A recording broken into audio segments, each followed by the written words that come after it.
Right now, I am fully convinced that King Bokori, the guy that keeps on trying to rule the Sorbet Kingdom and keeps on getting kicked out, this dude has a power for sure. Roach Fruit model DSP, because this guy will not go down no matter what. It's almost like with the case of Sai and Leo doing a combo attack on Charlos.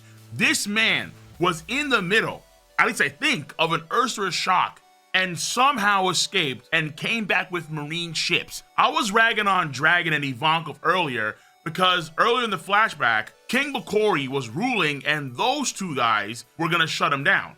And apparently he escaped. But now I see, nah.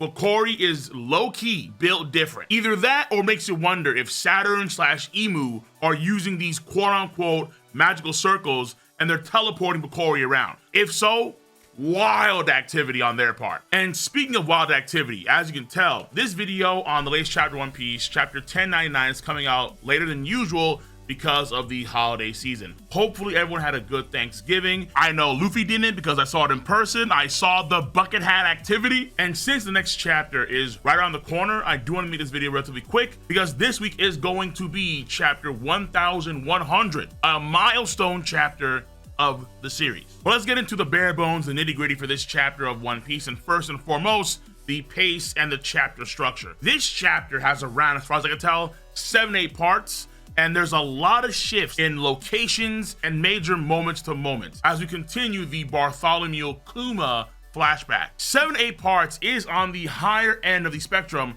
for One Piece parts in a chapter. And even though the pace is a lot for sure, the structure is relatively simple and straightforward. Nothing too out of pocket. So in my book, I would say for pace and structure, I'll give it like a 6 out of 10. That's an okay in my book. And when it comes to the character components for this chapter, also not necessarily a lot as well, where we do have low-key Foxy. What? Foxy used to be a high-ranking Marine that could even talk to Jay Garcia Saturn. So shout outs to Foxy for being like a stud low-key. I cannot wait for the deep lore Foxy flashback in the future. But in reality, the first part for a character is Kuma.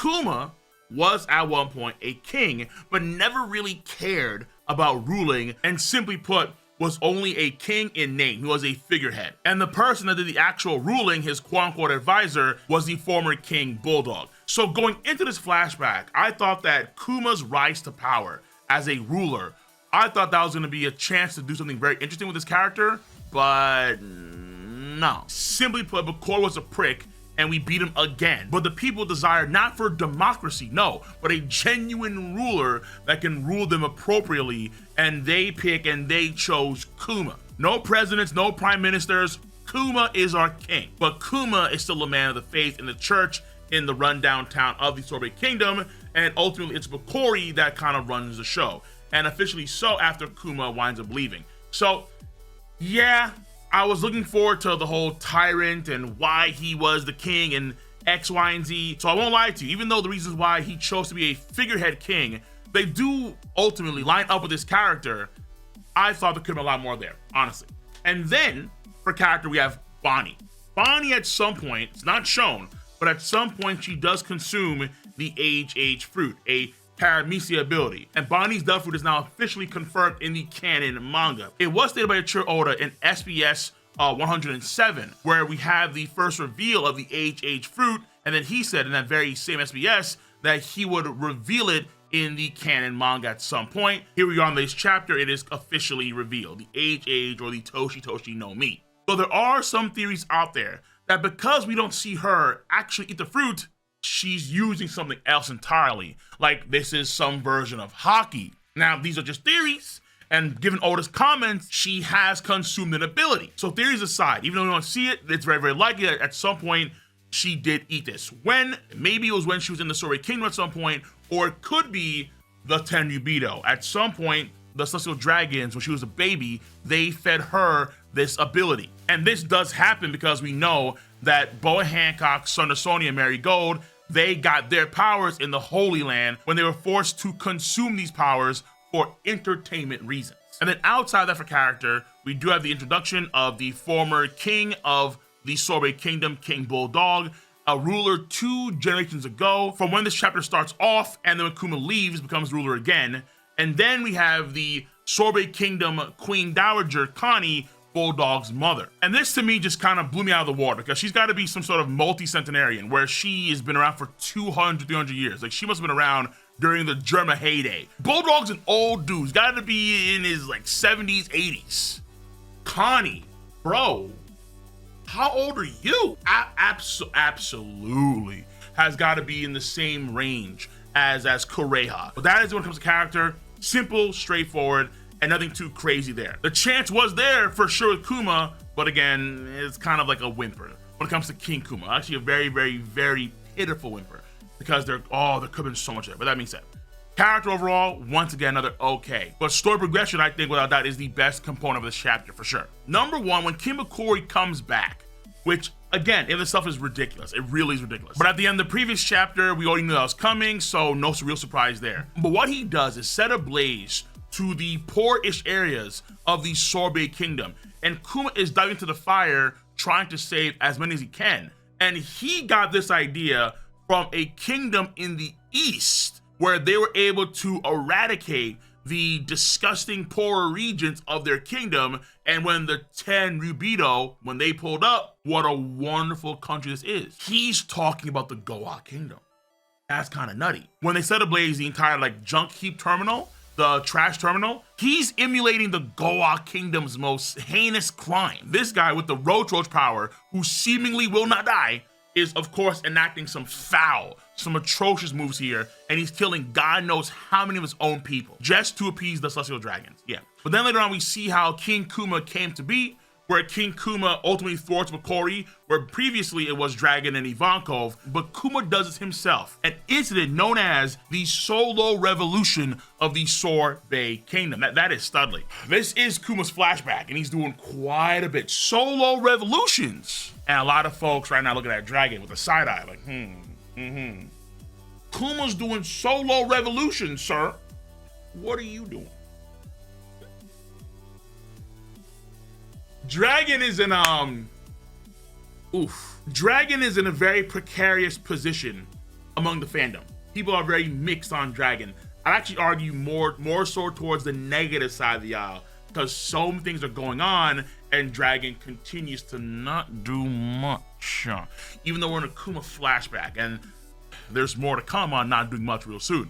But Kuma does the Solar Revolution, and he is studly with it, to the point where he becomes the king of the Sorbet Kingdom. And all the while, Jay keeps on keeping tabs on what's going on in the Sorbet Kingdom. He's keeping tabs on our good old boy, Bartholomew Kuma. Meanwhile, we do see like Bonnie training, and we find out that she has the different power, the age fruit. And like with Momo, or like a kid Luffy, she can't control her powers all that well. She can age up to like a certain point, but she does like unconsciously. But at some point, she is able to kind of mimic the form of the Queen Dowager Connie, which does explain what happened during the Reverie, where the Knights of the Holy Land, where they generally confused Bonnie for Queen Dowager Connie. More I thought about what Bonnie just did, I thought was super important, but another video, another day, because it dives into a lot of the deeper machinations of the devil fruit ability. But it's during this time that we actually get to find out that, okay, the reason why Kuma is actually called a Tyrant King is because of Bokori. So Kuma pulled up on Bokori.